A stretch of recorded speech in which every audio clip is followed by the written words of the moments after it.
Good day, everybody. My name is Professor Charlie Spillane. I'm delighted to welcome Professor Tim Benton from Chatham House to the next of our webinars on from the Agriculture, Food Systems and Bioeconomy Research Centre at the Ryan Institute here at the University of Galway. They're really delighted that Tim can be with us today. Tim, I've been following Tim's work for many years, and he's really a major thought leader. He identifies as working at the intersection between geopolitics and food systems. He's published over 360 papers, cited over 38,000 times, and he's been, over his career to date and beyond, he's been really instrumental in a lot of kind of thought leadership, very provoking publications, reports, and activities.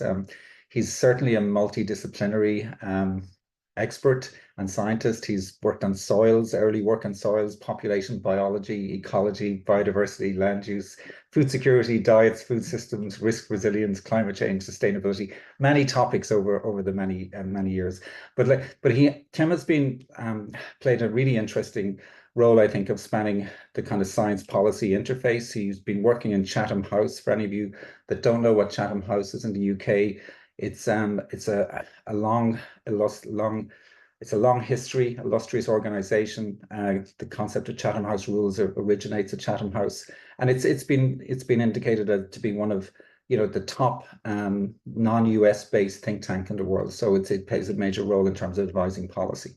So at that, I'm going to hand over to Tim. Tim, he's a professor at the University of Leeds, but also involved in Chatham House, and he plays this really interesting kind of role of connection between policy and science that relates to kind of the future sustainability of our planet and people. So Tim, I'm going to hand over to you, and then we'll have questions and answers at the end.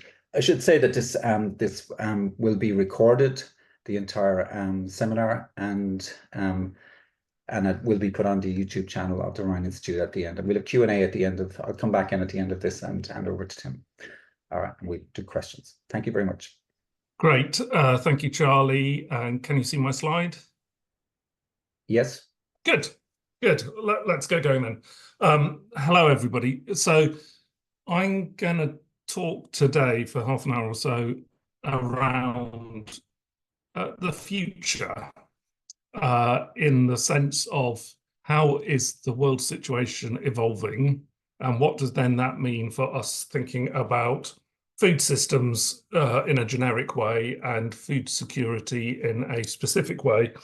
And if you get bored and switch off, the kind of headline message is, I think, that the world is moving into or has already moved into a new era of increasing volatility, geopolitically and climatically, etc. That means that we will have to reshape our agricultural systems in quite significant ways to achieve food security, and that effectively business as usual, we've been saying for decades, is not a real option, and yet business as usual is still what most people frame as the kind of future of food systems, particularly productivity growth in our standard commodity crops and livestock, rather than thinking more root and branch about how to transform our food system to deliver healthier diet from a different range of crop and livestock products necessary for everybody to have access to food in the world. So let's start off, if I can run my slides. Yeah. Food security is one of those weasel terms, a bit like sustainability, that means a whole lot of different things to different people.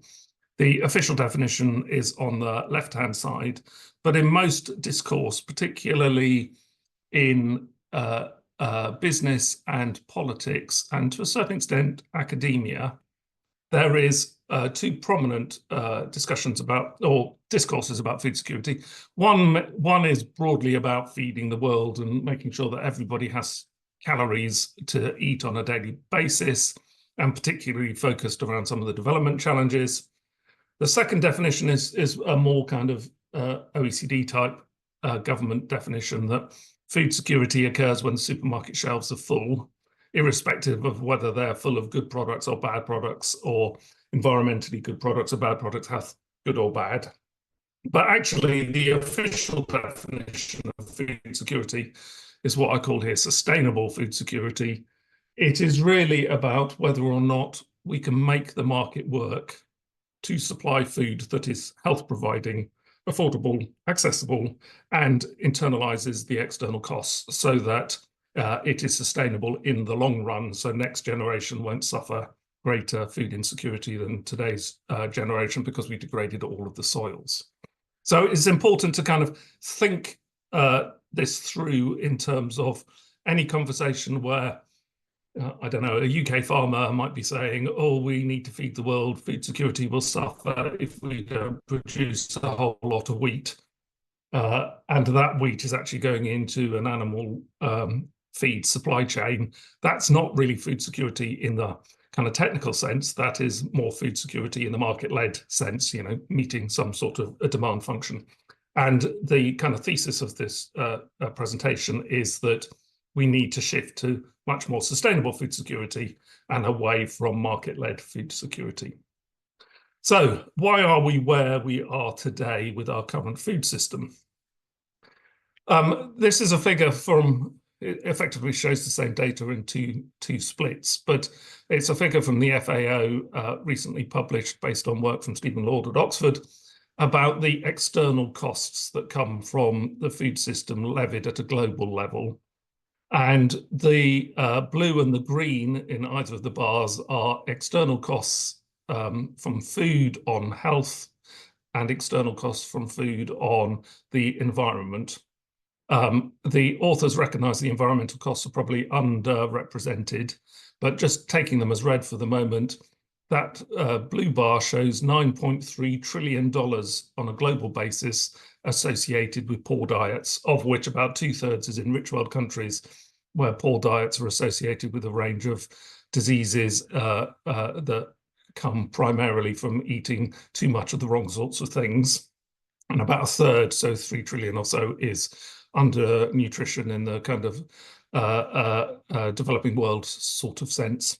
And 3 trillion of costs broadly in environmental costs driven by climate change and biodiversity loss. So $12.749 trillion of external costs. That is about 3 times the entire global spending on defense. It is far, far greater than the entire economic value of the food system itself. And it's bigger than it's more than 10% of global GDP. So one of the reasons for driving food system transformation is that we can't afford to externalize these costs. Or another way of putting it is, you know, food prices are actually far too low to cover the costs that are levied on society in a wider basis.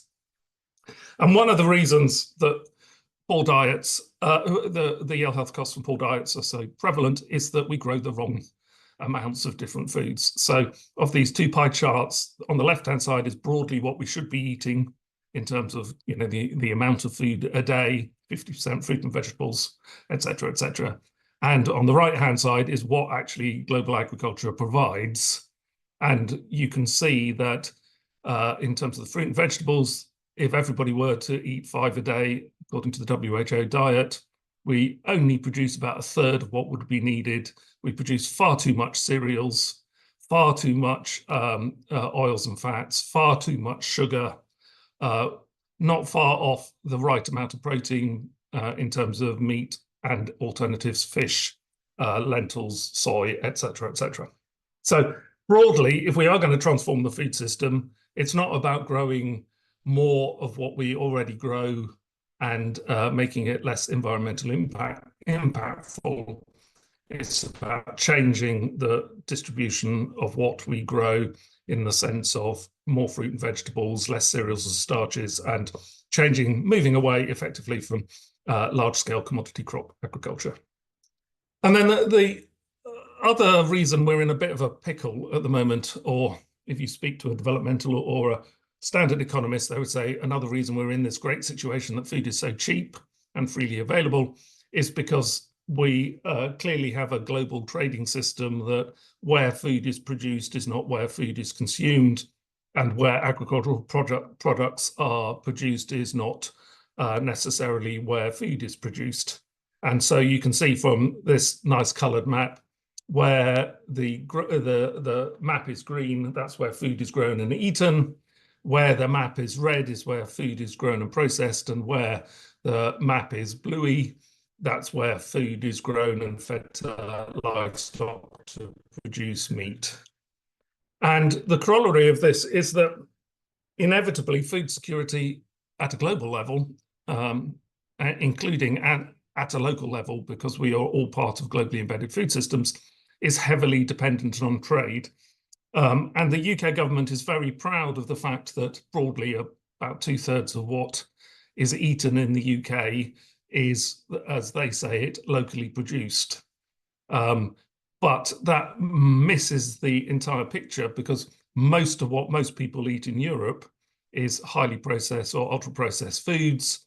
And if you just take a biscuit, and there's a biscuit from a UK supermarket, the ingredients down the side, whilst the wheat might be locally produced in the UK, things like sugar, things like soya, things like palm oil are produced elsewhere and get to the UK through long supply chains.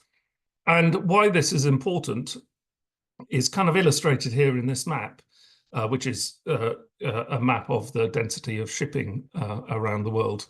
I've labeled 5 circles, and all of these circles are where a significant amount of goods are funneled through what we call maritime choke points.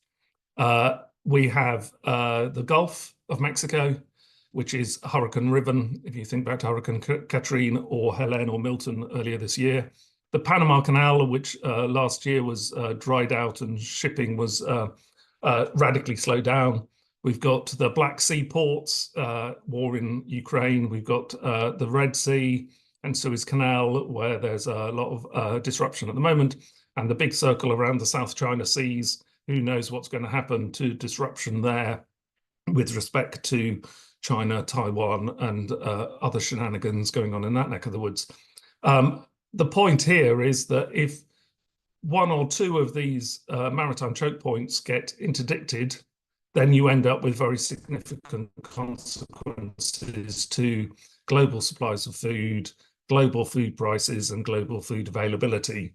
And as we've experienced in the last year or 2, the cost of living increase around the world, largely driven by post-COVID issues and the war in Ukraine, driving up the price of food and therefore making life difficult for many different people around Europe. And when you think about the food system as a whole, and I haven't got time to go into this in great detail, but it's an example of what is technically called the Jevons paradox, after this Victorian economist here, William Stanley Jevons, who pointed out that if you made coal-fired power stations more efficient, you would expect to use less coal. But what obviously happened was that you made coal-fired power stations more efficient. That drove down the price of energy. People then increasingly demanded energy, and you ended up using more coal. And the history of the last 40 or 50 years is that we have made production much, much more efficient. The productionist paradigm has been primarily around increasing agricultural efficiency, coupled with liberalizing trade on global markets. And as a result, food prices have gone down and demand has increased. Demand is not a function of the number of people in the world and the size of their wallets. Demand is a function of how the market can exploit the fact that people are rich and encourage them to eat products, consume more and more and more. And just as an example of that, across the EU as a whole now, over 60% of grain production is fed into livestock. In the old days, that would never have happened because the grain production was much too important and too costly. And so the agricultural revolution, the Green Revolution, has effectively allowed us to increase the demand for meat through reducing prices for meat. So the food system, as most people are aware, is not sustainable from a health perspective, and not sustainable from a climate perspective, and not sustainable from a biodiversity perspective. And as I've just been alluding to, it's also not resilient. And just as an example of this, this is a bit of an old example now. In 2010, there was a heat wave in Western Russia, Eastern Ukraine, which interdicted about as much grain as happened when Russia invaded Ukraine. The heat created this serial decline. Russia, in the name of its own internal food security, put in place an export ban. Global market panicked. That led to cereal price rises. Lots of other countries put in place cereal export bans. That led to a whole range of different issues across the world. In the UK, that was the rise of UK food banks, but broadly speaking, a whole lot of things went on. In some countries, unstable countries, food-related riots. Food prices were a contributory factor to the Arab Spring, the reconfiguration of the Middle East, the decline of Libya, Syria, allowing the routes for economic migrants to come out of Africa, which put pressure on the EU and is associated with the rise of nationalism, and you could even argue Brexit.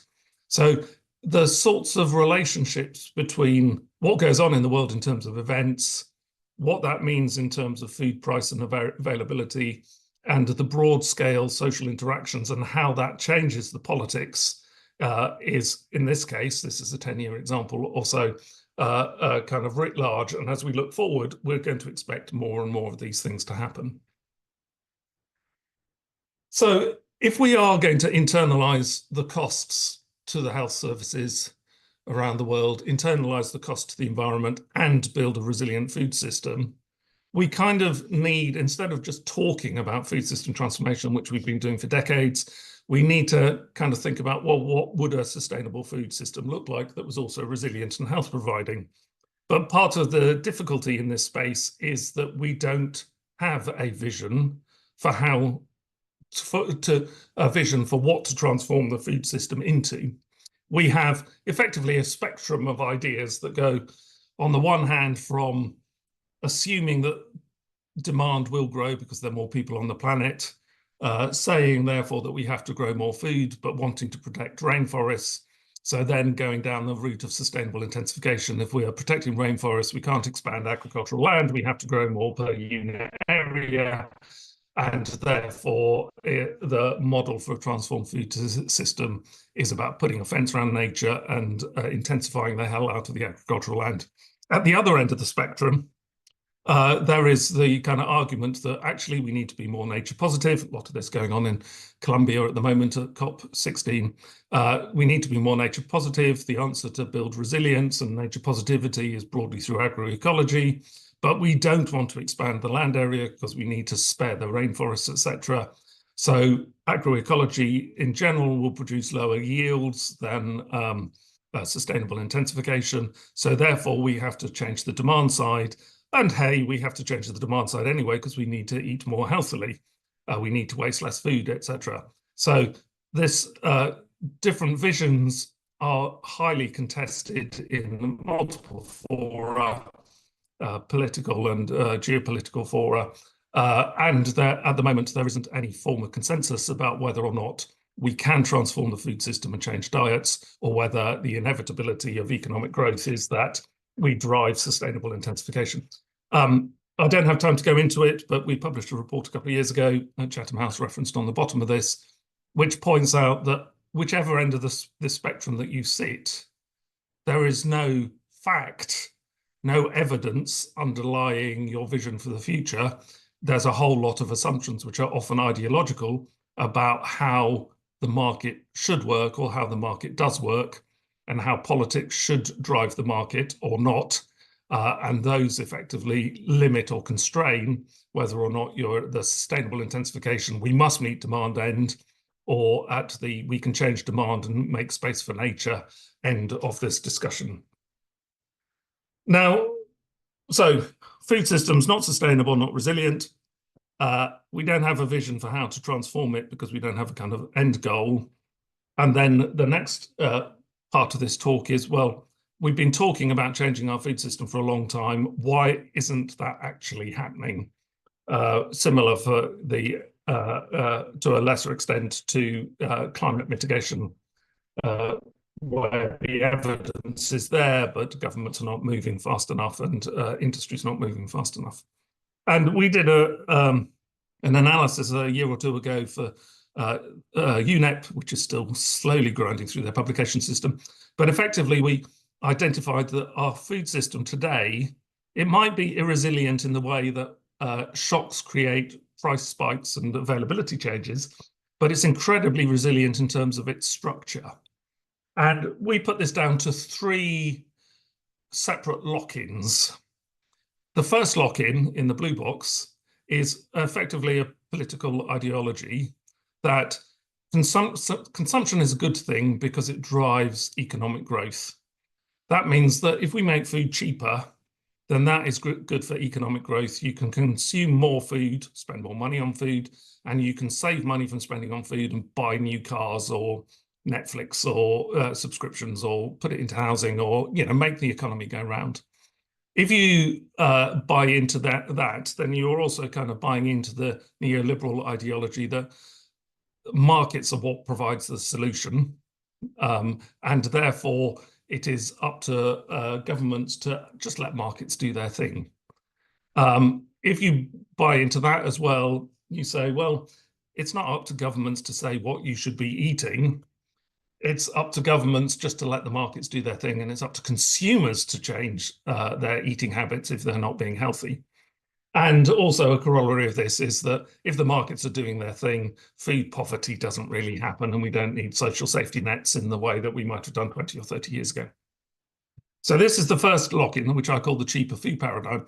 And if you buy into that, which many governments do, then you stimulate the market via, for example, deregulating, removing red tape, liberalizing, developing trade agreements so you can sell your goods all around the world, driving efficiency through scale, and targeting state support at where the biggest global markets are. So that's the the export opportunities that come from globally important commodities. If you follow on from that, then you end up with the central block of text, a global food system that is more likely to be based on ultra-processed foods because they're cheap to process and buy and ship, and increasingly available. So starchy products, grains, generic protein like soy, palm oil, sugar, etc., etc. You also have business models that are based on volume of output and growth in consumption. And you have also farming that focuses on a few commodities grown intensively at scale. And the outputs from this set of issues is that ill health and environmental impacts are not costed because they get in the way of economic growth of the sector. Waste becomes economically rational because food is so cheap for many people that it's easier to throw it away than meal plan. And you have innovation, which is driven by effectively incumbents, the major consolidated industries based on the growth of the main agricultural commodities. That leads to the second lock-in, which is market concentration. There is so much power vested in such a small number of companies, effectively, that link farmers at one end of the scale to consumers at the other end of the scale. The bulk of grain and livestock is driven by a handful of companies around the world. They have such significant political power that they have lots of ability to lobby government and fight for the status quo. And so change kind of gets change is disincentivized. And then the third lock-in is effectively because we've invested so much time, energy, etc., in growing a few things at a large scale, it's really difficult to imagine how you change away from the sunken assets that are large-scale agriculture and the supply chains that go with that. So all of these 3 lock-ins effectively mean that transformative change is just perceived as impossible, whether it's politically impossible or whether it is economically impossible or socially impossible because people like eating ultra-processed food, and even though it's not healthy. So any politician who stands up, think in Ireland, any politician that stands up and says, perhaps we ought to eat less meat and dairy is likely to have a very hard time in this.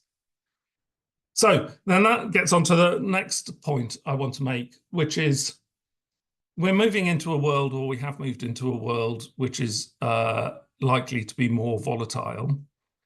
We have two contrasting ends of the spectrum of the vision for what transformed food system looks like: agroecology and dietary shift versus sustainable intensification and demand growth. Who decides what the future is? If either of those visions is effectively underpinned by non-fact-based assumptions, which are ideologically, it implies that there's a degree of social choice about which way we go.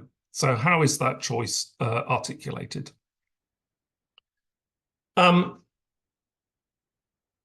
often go to talk to different interest groups, and if I'm talking to market players, supermarkets or producers, they say, oh, well, if any politicians changed the rules of the game and gave us a level playing field, we would all change simultaneously. We can't change one by one because we risk losing market share. So talking to markets, they say the problem is the politicians. Or talking to markets, they say, well, we only supply what consumers and citizens want. If they want to change, then they can show us how to change by driving the market through their consumption choices. If you talk to citizens, they say, well, actually, we don't really have choice. We would like to eat healthily and eat sustainably, but we can't either afford it or we can't see our way through picking something that is healthy and sustainable within supermarkets or in hospitality. And if you talk to politicians, they say, well, it's too unsexy from a political perspective, it's too risky for us. We'll largely ignore changing the food system because we won't get elected if we try to re-elected if we try to do it. And clearly there are other constituencies within this mix that can kind of drive change. But I think the point of the food system box here, is that you won't get change unless citizens are voting for politicians who then perceive change as in their interests.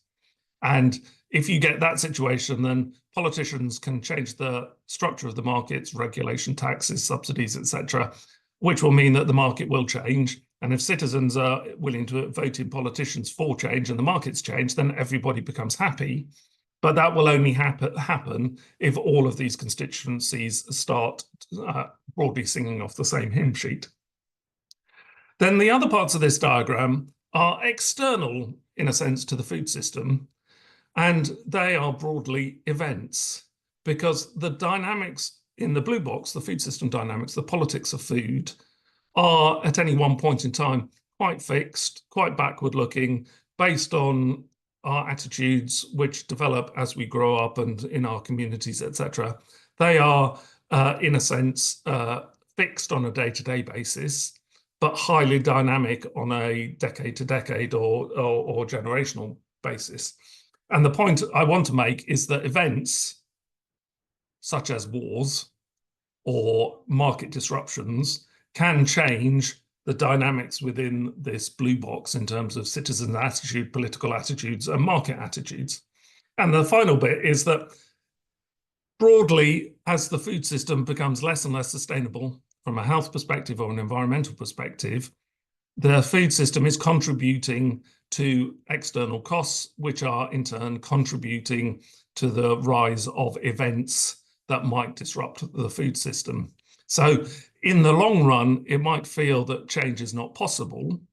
No, in the short run, it might feel like change is not possible. But in the long run, we are driving change very fast in a kind of global sense, increasingly driving climate change impacts and so on, that will likely feed back on the political space, the market space, and the attitudinal space for change. And just to kind of illustrate that this is a slide I put together and keep on updating over the last 20 years or so. On a day-to-day basis, it feels like the world isn't changing. But if you just look back over the last decade or two, we have had things that, you know, would have seemed impossible. A shooting war in Europe. When I went to Chatham House first 7 or 8 years ago, I remember talking to somebody in the security realm. who was very convinced that war is now too economically expensive, and that all that would happen between the rival states would be a little bit of a kind of terrorism or cyber attack or whatever. But now we're in a world where, with Trump perhaps being re-elected, the world will become much more contested, much more conflicted. Globalization is on the wane. Trade wars are becoming common. We don't have a rules-based international order anymore. It's what you can get away with. Politics is about what you can get away with. It's not about telling the truth or doing your public duty anymore. And we have a world that is riven by the pressures on borders from migration, climate impacts, flooding, drought, new diseases, etc., etc. So just over the last 15 or 20 years, there has been a lot of groundbreaking change. And as I look ahead, these events are going to become more common. And at some point, they are inevitably going to shape the system and shape the politics. That means that the currently locked-in system will become unlocked and able to change. So just building on that a little bit, we have a standard risk equation that is risk is some multiple of hazard, exposure, and vulnerability. If you think about climate change, hazards, for example, we know those are going up. We know that our exposure to events around the world is increasingly rippling and cascading because of our interconnected economies and therefore the interconnectivity of risks. We're not dealing with climate change, we're not dealing with biodiversity loss, so we expect more pests and diseases. And we've got increase in our vulnerability because of our lean economies, that we rely so much on just-in-time supply chains. There is no realistic international cooperation around anything that has any bite anymore. WTO doesn't work. The Paris Agreement, we're trogging past 1.5 degrees. We'll probably hit 2 degrees of climate change by 2050. We know the rise of geopolitical tension is there and the disruptions coming from it, whether Sudan, Ukraine, Middle East, South China Seas, DRC, Guatemala, Venezuela. You know, wherever you look around the world, particularly in the middle of the world, there is increase in fragile states. We know we've got increasing polarity and attitudinal issues. That means that it's really difficult to drive any sort of population consensus on something, particularly something that has a cost, which is almost everything. And therefore, it's really difficult to get any effective momentum going about change. And that increases our vulnerability because we're not defending ourselves in the way that we should be defending ourselves against these shocks. And we've got increasing inequality, that vulnerability is increasing because the rich are fine, but the poor are getting poorer, and therefore more exposed to things like food price spikes. So if we're moving into a world, which is my contention, that there is more geopolitical contestation coupled with more climate and environmental disruption, what does that mean for the way that we think about our food system? Well, if you take the kind of normal moniker and risk that, you know, black swan events are rare high impact event, say they're a 1 in 1,000 year event. But if you think about the complexity of our global food system and how something might happen that could drive a food price spike or some form of food crisis, it could be drought, flood, heat wave, it could be pests and diseases, it could be disruption on port and the maritime choke points, it could be disruption of centralized processing facilities, as we found with COVID and meat packing in the United States, problems with labor, war and geopolitical hazards, blockage of the Red Sea, drying out of the Panama Canal, whatever it is. I bet if you sat down for long enough, you could think of 1,000 ways that you could create a food price spike. So if there are 1,000 potential black swan events, each at a probability of 1 in 1,000, then all that says is that you can't predict what's going to interrupt our food system, but you can predict with great probability that something is going to happen.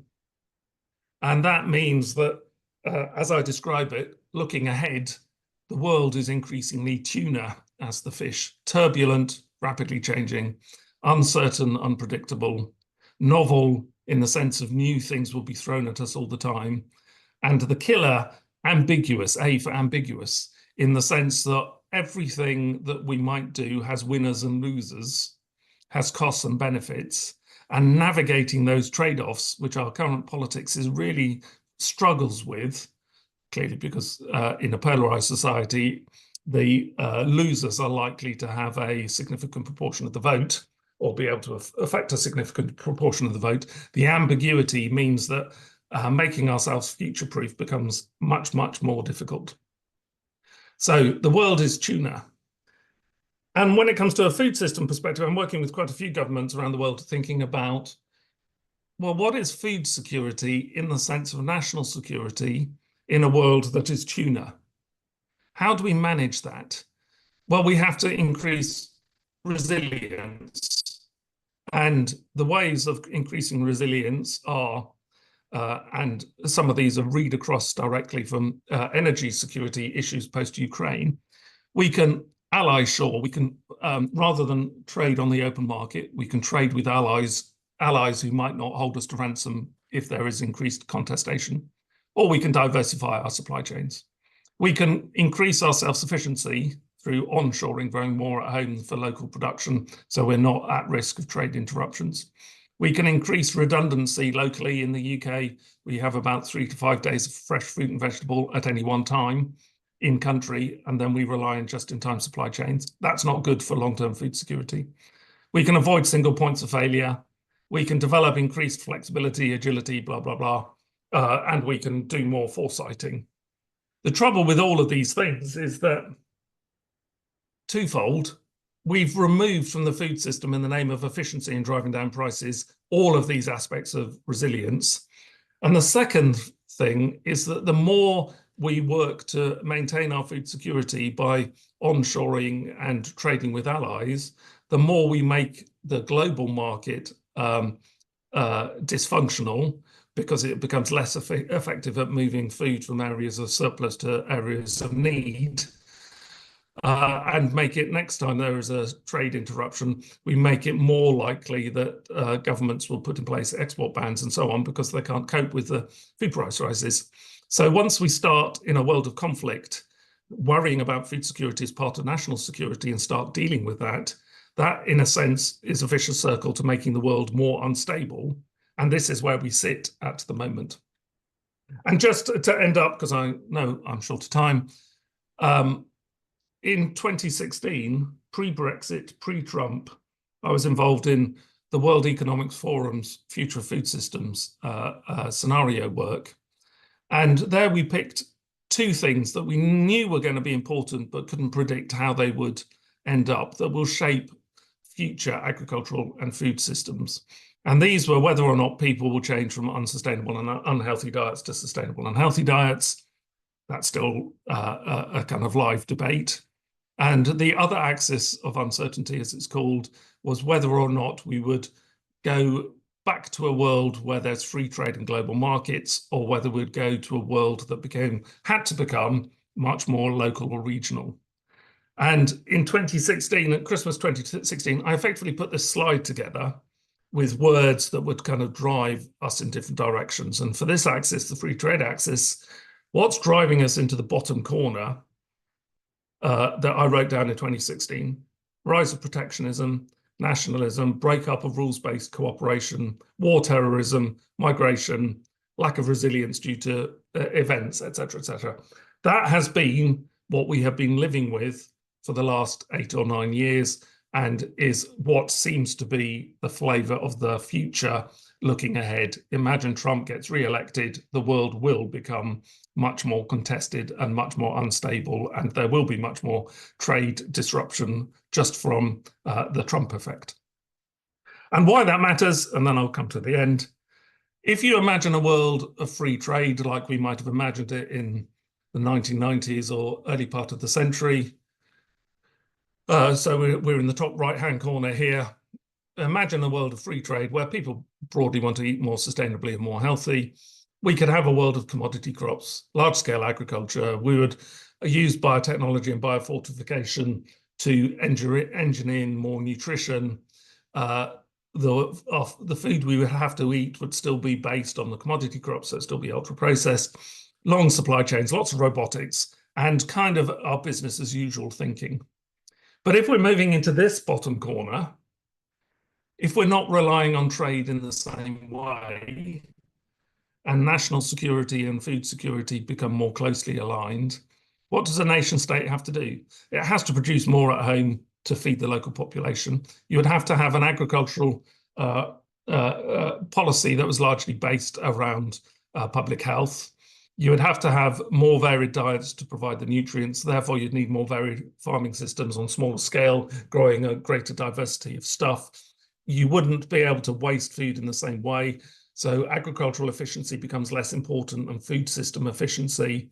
We wouldn't be able to have the convenience foods that are based on ultra-processed long supply chains. We'd then have to move towards much more whole food eating, perhaps cooked at home with short supply chains. So I'll skip that. Wherever you kind of cut it, if you look ahead, as it says here in grey, a world where food, climate, and politics creates an uncertain future, and the world is much more tuna, and there's a whole shoal of tuna on the slides. What does that mean for food security? Well, we know that change is happening. We know that in the long run, we can't afford to drive climate change and drive ill health, and that we will inevitably have to build resilient sustainability and healthier diets. But it's likely to be a rocky ride because it's going to be primarily driven by events that are outside the food system rather than the politics within the food system at the moment, because they just aren't there. But increasingly, governments are starting to take a security lens and saying, well, if push comes to shove, how do we ensure that people in my country get fed? And if you take a security lens, instead of the more traditional, well, agriculture is effectively an export trading sector and productivity growth is the good thing. If you take a security lens instead, it's about much more about creating diversification and local supply and ensuring that that's there. If that starts feeding through into agricultural policy, then you can expect quite a lot of change in terms of the business drivers and the regulatory drivers and the subsidy drivers for the food system, and therefore change might well happen. Traditionally, we have focused too much on technology as the answer to all of these things, incremental changes in genetics or whatever, or precision agriculture. And that's what we've been focusing on for some time, but that's not going to drive big food system transformation, because at the moment there isn't the political space for it. Although in time, with wars and climate change, that might arise. But when you look ahead decades and think about a more regionalized food system and more global volatility and shorter supply chains, agroecology and dietary change become much more desirable as parts of achieving food security, if not central, for a whole range of perspectives. And so whilst the politics at the moment and the bulk of thinking is that food security is going to be achieved by some combination of technology, productivity growth, and long supply chains, I think that is probably a low plausibility future rather than something that contracts down a little bit more towards food security from a national security perspective. So with that, and I know I've taken far too long, Charlie, I'm sorry. Thank you. Thanks very much, Tim, for that thought-provocative presentation. So we have a whole range of different questions coming in here on the Zoom, but I'll open up with one, right? So it has struck me that there seems to be a lack of societal and political consensus on what the future could or should look like, and this leads to kind of polarized views of future food systems. And then that polarization, like, what's your feeling in relation to such polarization, the impact that has on politicians to not make decisions? So the status quo, it's easier to not make a decision when you have two groups or many groups who just can't agree on what the future should look like. Yeah, indeed. And I think there is a degree of lack of academic consensus which is part of the issue, in the sense that if you ask a social scientist what makes food security, then they'll say equal distribution of food or something like that. If you ask a biologist about what makes food security, they'll say productivity growth. So on the one hand, there isn't a kind of consensus view, so you can always pick evidence to support any view that you want to hold.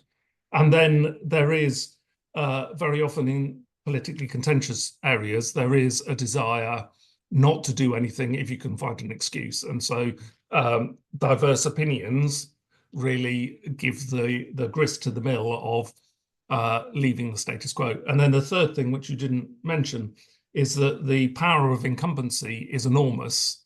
And certainly you see it in the US and in the UK, the kind of coalition between the right-wing media and the rich and the business elite is quite tight. So you have an intense political space for maintaining the status quo. You've got the excuse that the experts can't agree on the future, and therefore you've got the means of policy paralysis writ large. So everything becomes an argument for incrementalism and broadly greenwashing. So everybody trumpets that we are doing a lot. And if you look at COP28 last year, the Emirates Declaration on Food System Transformation, 160 countries signed up, but diddly squat has come out of that because it's really about virtue signaling. It's not about wanting change. It's about saying, we will change, of course we'll change, but finding the excuse not to in the short term. Okay.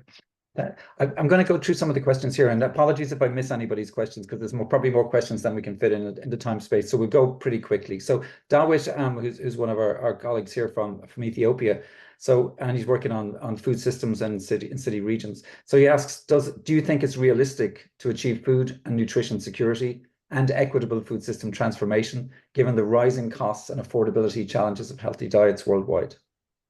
Well, part of the reason that we have unhealthy diets, as I said at the start, is if we only produce a third of the fruit and vegetables that we need to from a healthy diet perspective, of course, they'll be more expensive than if we flooded the market with it. So part of it is not that healthy diets per se are more expensive, but the way that we support and structure the markets means it's cheaper to produce food that is unhealthy. We did some modeling for the Global Panel a few years ago that showed that if you took all the subsidies broadly off grain production and sugar production and put them on fruit and vegetable production, things like sugar sweetened beverages and cattle feed and beef would become more expensive relative, and fruit and vegetables would become cheaper and more available. And that in itself could drive around the world access to a healthier diet cheaper on the same sort of household budget. Cheaper on a household budget. So it's a bit like in the energy system, us saying we're going to have to reduce fossil fuel extraction, but still subsidizing fossil fuels. And still today, if you're an investor, you get 7 times the return on investing in fossil fuels than you do in investing in renewable energy. So we've got to find the political space to restructure the markets. And in the sense of fossil fuels, saying, will ban fossil fuels would cause all the investors to switch into renewables because that's the only place they can make their money. So it's not about consumer choice. It's not about the inherent price of food. It's about the way that we have built the markets to deliver food to people. Another question here. It's a long question, so I have to listen carefully.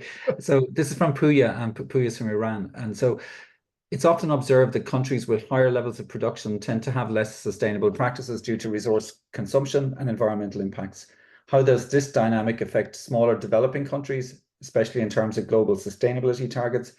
Does this place an unfair burden on those countries to adopt greener practices while larger economies continue with high production? What steps can be taken to create a more equitable balance in global sustainability efforts? Yeah, that's a good question. We launched a report last November on what we call the global land crunch, which is effectively pointing out that the demand for the goods from lands exceeds the ability to supply them sustainably.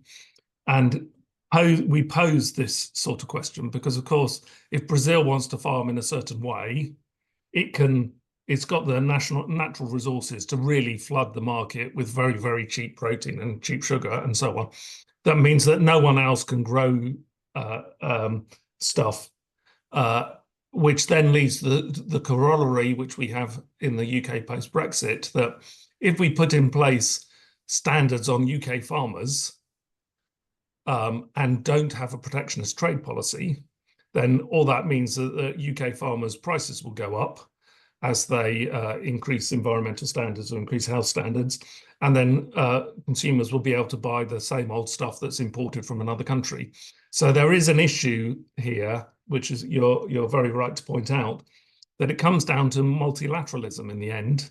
Can we collectively work together to drive something for the common good, versus are we in a world where actually it's every country for itself and economic growth is the most important thing, in which case you will end up with this non-iterated prisoner's dilemma, in a sense that everybody goes for the lowest common denominator, tries to make as much money as they can at the expense of their environment, because that's the rules of the game at the moment. And to answer my own question, I cannot see until the world starts getting really tense that there is an appetite for multilateral cooperation to deal with these issues. As I say, climate change is very, very real. We're passing Paris Agreement. If Trump gets elected and we have right-wing governments across Europe, Russia and Ukraine explode, Middle East carries on pottering along or gets worse, we're going to be in a world where actually no one cares about climate change. We're not going to worry about that. Defense is going to be more important, and our ability to cooperate together over any of these existential things is going to go down the plug hole. Sorry for being so gloomy. No, it's okay. No, that's fine. So another question from my colleague, Dr. Anne Mullen, right? So like the argument for taking public health into account in agricultural policies seems clear, but are there any examples globally where agricultural policy is shifting to be informed by public health? Is that happening, or? Yes, so there are quite a few places. We launched last year at COP. We kind of facilitated the formation of something called the Alliance of Champions for Food System Transformation, which is countries that are kind of wanting to deal with this issue in a urgent way.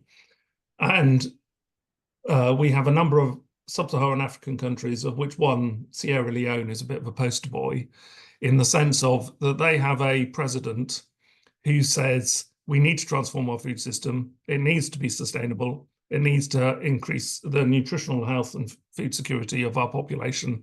How can we navigate these trade-offs? And if you contrast countries like that who are actively trying to tackle it with more kind of European-based countries, no disrespect to any of our governments, where actually the economic growth thing is the most important. How can we grow the sector? And in the UK, we've got the daft situation where the health secretary is saying to relieve pressure on the National Health Service, which is creaking at the seams, partly because of obesity, everyone's going to be prescribed Wegovy as a weight control drug, rather than actually, why can't we get the system working that you have a healthy diet in the first place? So it's, creating a technological sticking plaster over a technological problem, rather than creating the sensible long-term sustainable solution, simply, again, because the politics of doing it properly are not there.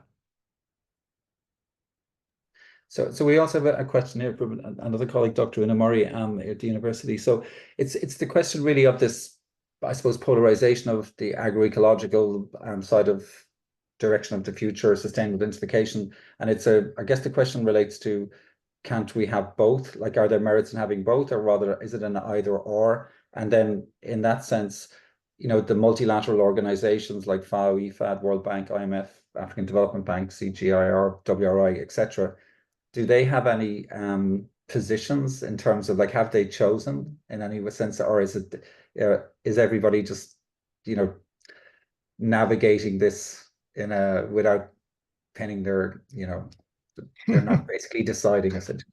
Yeah. No, and to a certain extent that is a tactic, because the urgency of transformation is so great. If we lock ourselves in by not making any decision about visions for the future, if we lock ourselves into a certain way, then that increases past dependency, which means it's more difficult to change. The major multilaterals have broadly sided on the side of productivity growth. Most governments have decided on productivity growth. So whilst there is a conceptual kind of middle ground that shares the two, you run into the problem that we were talking about a minute ago, that if country A puts all of its eggs in one basket and is a major breadbasket country to intensify, it will produce goods at a price that no one else can afford. So if there is a kind of the globalization, international trade creates a race to the bottom in many ways. And one of it is that as a sovereign state, as UK has found post-Brexit, we actually have very little control over anything because we're at the control of the global market. So the forces of economics and the forces of trade are such that actually the decision isn't really a decision because it's made by a relatively small numbers of companies and a small numbers of countries, particularly the large agri-exporters. Here's a question from Alex, is one of our master's students here on the climate change agriculture food security program, or has just graduated.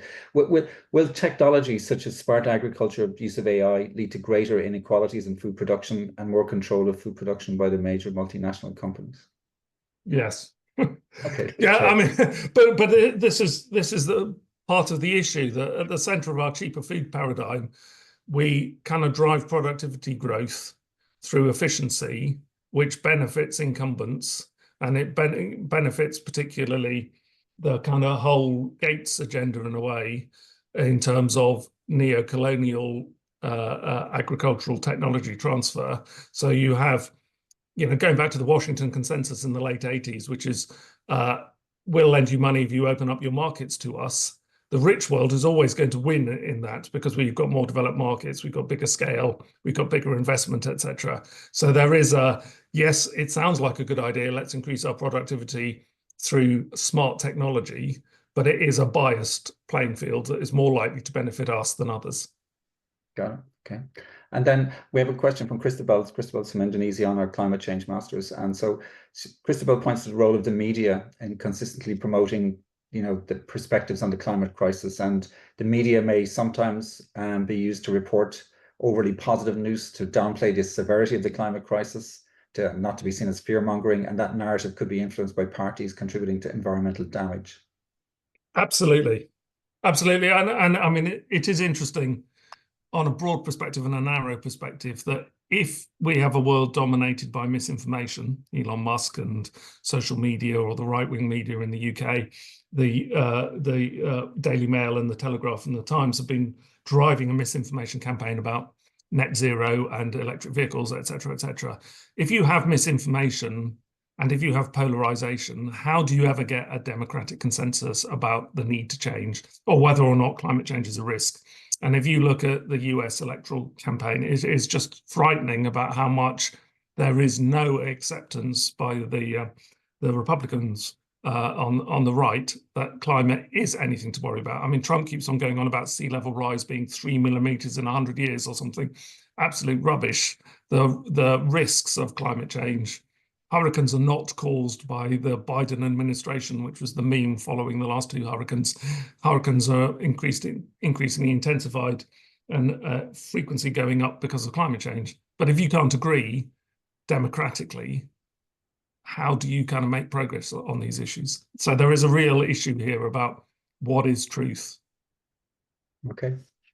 So I'll finish on one last question, right? Which is, so it's often, you often hear a kind of a statement to produce more with less, which is the efficiency sort of argument essentially. But another reframing of that is the producing enough with less, which raises the question of how much is enough in terms of consumption.